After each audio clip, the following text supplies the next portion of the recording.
Okay, so we're looking at the fourth question from the University of Washington's Math 120 Pre-Calculus Midterm 2 from winter quarter of 2016. And we're asked to consider a linear-to-linear rational function with a bit of given data. We know that f of 1 equals -9, we know that f of 10 equals 60, and we know that we have a vertical asymptote at x equals 7. And the question asks us to model f and model f inverse. So if you haven't already, go ahead and pause the video and see what you can make of this, whether you can write a model for f yourself. So let's see what we can do. Let's start just by talking a little bit about this term linear-to-linear rational function. When you see the word rational in mathematics, you should think of the word ratio. A rational function is a function that is the ratio of functions. So in particular, any rational function will be of the form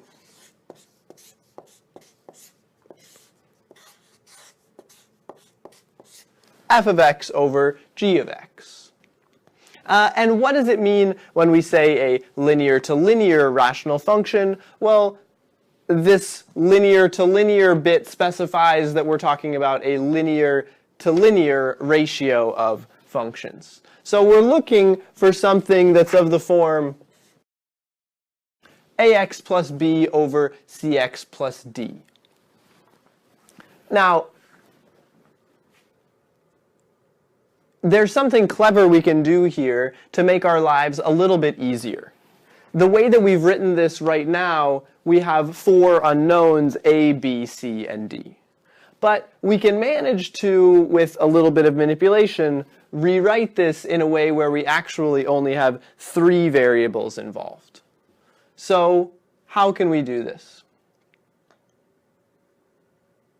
Well, let's factor a c out of both terms in the denominator here.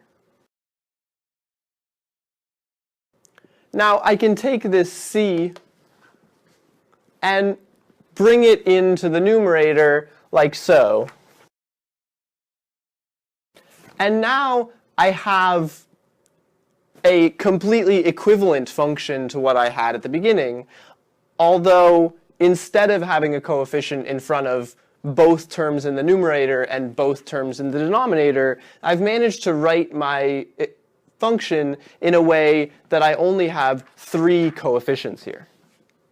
So if I introduce some new variables, say j, k, and m, I can rewrite this as jx plus k over x plus m. So in general, given any rational function of this form, a linear-to-linear rational function, it's possible to write it in such a way that one of these terms, you can take your pick which one you want, one of these terms won't have a coefficient. So in particular, we really only need to work with trying to find these 3 unknowns, j, k, and m, rather than these 4 unknowns, a, b, c, and d. So let's see if we can come up with something for j, k, and m. So we have 3 pieces of information to use. We have 2 given points and a vertical asymptote. The vertical asymptote seems to me to be the one that's easiest to work with here. In particular, what I know causes vertical asymptotes is dividing by 0. So I know that when I plug in x equals 7, I'm going to be dividing by 0. So in particular, I see that m is going to be -7. So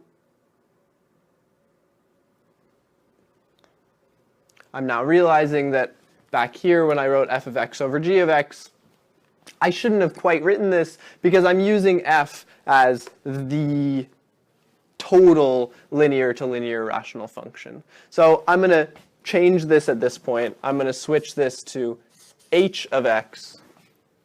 And write that f of x is this entire ratio. So I'm saying that f of x is jx plus k over x plus m. And I just deduced something about this vertical asymptote. In particular, this vertical asymptote at x equals 7 is going to tell me that this value of m should be negative 7.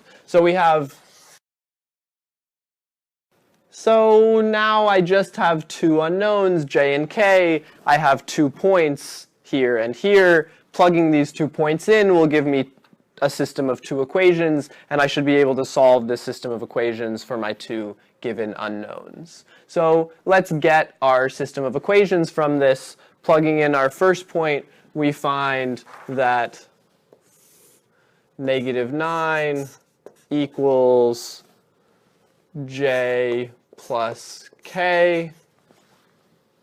This was technically j times 1 plus k over 1 minus 7 is negative 6. I'll rewrite this as j plus k equals 54. This was our first equation. And our second equation I get from plugging this in. I find that 60 is equal to 10j plus k over 3, 10 minus 7. So I can rewrite this now as 180. My second equation is 180 equals 10j plus k. So if I bring the j over to the other side here, I have that k is 54 minus j. I can substitute in here, and I find that 180 equals 10j plus k, and we said that k was 54 minus j. So subtracting 54 from both sides, I find that 126 equals 9j. 126 is a multiple of 9. 14 times 9? Yes. So j equals 14. And if 14 is j and j plus k is 54, then I must have that k is 40. So I can now write in my function as a whole. I have f of x is 14x plus 40 all over x minus 7. Here is my equation, my formula for f of x. And I wouldn't mind plugging some things in and checking that this behaves the way that I hope it does. If I plug in this f of 1, I find 14 plus 40 is 54. 54 over negative 6 is, in fact, negative 9. I like that.